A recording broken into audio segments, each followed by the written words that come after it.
The project explored how recovery from COVID-19 could accelerate action for a new and a better future that prioritises the well-being of people, places and the planet. In setting up the project, the university partnered with Preston City Council, Community Gateway, a not-for-profit housing association, and Climate Action Preston, a grassroots organisation contributing to the global fight against climate change. Preston City Council decided to get involved in the research project because of its link with community wealth building. And we felt that there would be a lot of learning from seeing how anchors responded to the pandemic, which would be relevant to how we'll all have to respond to the climate emergency. We are one of the anchor institutions across the city of Preston, and as the pandemic broke in early 2020, and we were really keen to get involved in looking at how we could get the best bits out of the situation and take those forward to make improvements to the climate for everyone. The project had two main strands. The first comprised a rapid literature review with a webinar and workshop exploring the interconnections between three different concepts and how they could help shape future thinking and strategic planning. Place-based climate action is a local solution to a global problem, galvanising local citizens and stakeholder organisations to find opportunities to address the climate emergency and build thriving and resilient communities. Community wealth building is an approach to local development that focuses on inequality and addressing inequalities in a way that increases local democracy and supports communities. And we seek to deliver community wealth building through a number of different interventions and measures, including how we procure goods and services, how we employ people. Commitment to the real living wage is central to this, and through the use of the buildings, the land and the public assets we have to generate more community wealth. Another part of it is promoting other forms of ownership in the economy, so community and cooperative businesses is very important, and also municipal ownership. One of the concepts is Doughnut Economics. This questions what our economy is for and focuses on enabling people to thrive within the means of the planet. It presents an ecologically safe and socially just space between two boundaries, a social foundation to protect human well-being and ensure no one falls short, and an ecological ceiling to ensure that we don't overshoot Earth's planetary boundaries.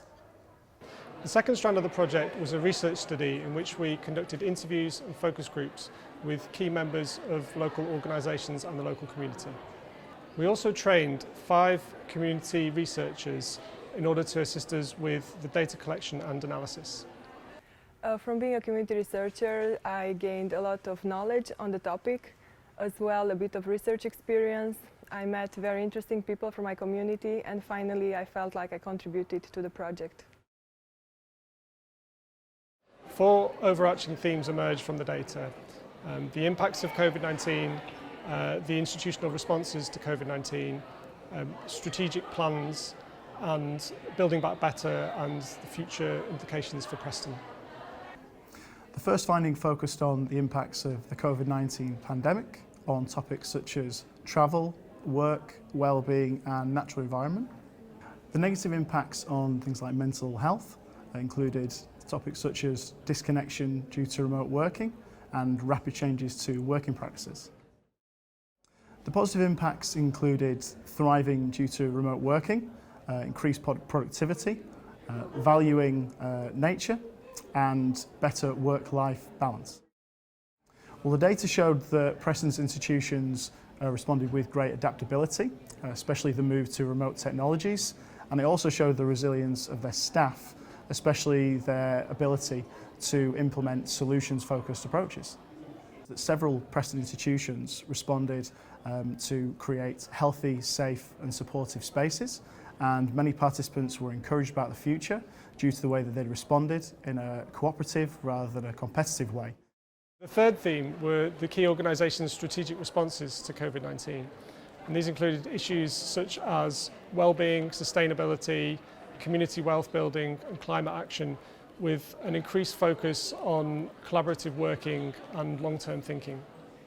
This was seen as a once-in-a-lifetime opportunity to learn from the experiences of the pandemic and to build more resilient organisations and communities for the future. In responding to the findings, while the lack of obviously supportive national policy combined with resource constraints represent challenges, there are some key recommendations. For example, at a city level, harness learning to ensure that the COVID-19 crisis becomes a springboard for transformative change, combining insights from Doughnut Economics and community wealth building to respond to the climate and ecological emergencies, imagining Preston as a thriving, equitable, inclusive and regenerative city committed to the well-being of its people and the planet. A second recommendation was to consolidate the cross-sector cooperative approach developed during the pandemic by establishing a climate commission able to lead the city going forward, guided by a post-carbon roadmap and informed by a citizen-based climate assembly. And a third recommendation was to build on the positives by further investing in safe and attractive natural environments and a green and active transport infrastructure.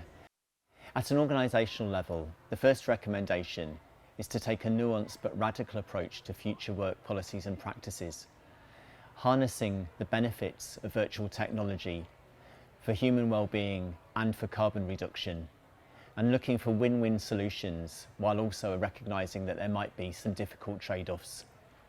A second recommendation is to invest in research, innovation and learning opportunities to build the knowledge, skills and competencies necessary for a green and equitable future. At a community level, the first recommendation is to advocate for citizens to have a strong voice in planning, decision-making and action relating to the climate and ecological emergencies. And a second recommendation is to celebrate and nurture the collaborative culture developed at a grassroots level to tackle inequalities and build resilient communities. The findings had many themes, but one that stood out particularly for me was the theme of adaptability, because I saw that across the council during the pandemic. And I think that showed the capacity of our local government to really rise to the challenge of crisis. And there's a huge amount of learning that we can take from that as we look forward and face the climate emergency. So I think from the cultural change perspective, really, you know, everyone's been working at home for a long time, but now as we sort of come back to the university, I think people realise that they like that hybrid work model, and the university has decided that, you know, we're going to keep that. So from estate's perspective, we've got sort of a very large estate. Some of it's not in great condition. Clearly, if people aren't here all the time, you know, there's questions around, do we need the size of the estate that we've got? Can we make it more efficient? Energy prices are soaring. So really looking at what we can do to look holistically around both the physical and the cultural piece to equip the university going forwards for the future. Going forwards from this project, the implications for Community Gateway are we really want to collaborate with the other anchor institutions. We've really seen that working together we can have a bigger impact and make a bigger difference. We're really keen to drive the green agenda, and we're looking at enhancing our community areas.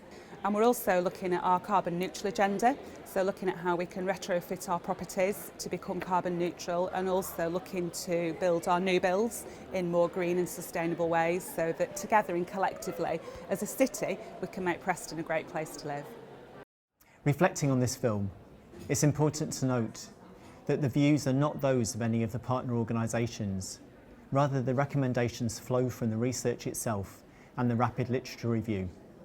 We really hope that they'll stimulate a lively debate and discussion about what is needed for a better future, and really importantly, what might be possible.